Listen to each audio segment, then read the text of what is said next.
কংগ্রেসে যোগদান অব্যাহত রয়েছে। বুধবার বক্সনগর বিধানসভা কেন্দ্রের 5 পরিবারের 17 জন ভোটার কংগ্রেসে যোগ দেন।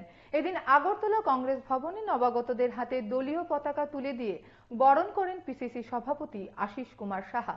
তাদের মধ্যে বেশ কয়েকজন বিজেপি দলের সক্রিয় কর্মী ছিলেন। তারা শাসক দল ত্যাগ করে কংগ্রেসে যোগ দিয়েছেন।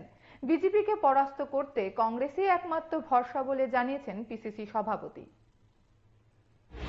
এই 5 জনের পরিবারের 17 জন ভোটার আমাদের আজকে কংগ্রেস দলে যোগদান করেছেন।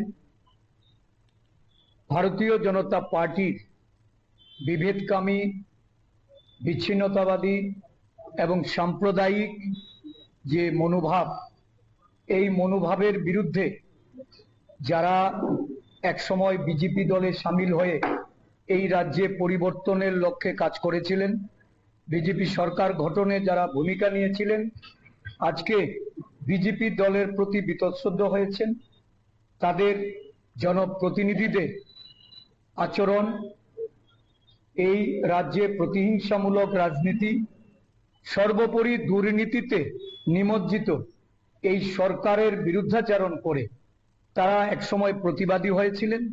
কিন্তু দেখা গেল তাদের উপর অন্যায়ভাবে যে নির্যাতন, অত্যাচার নামিয়ে নিয়ে আসা হয়েছে, এর প্রতিরোধ করার জন্য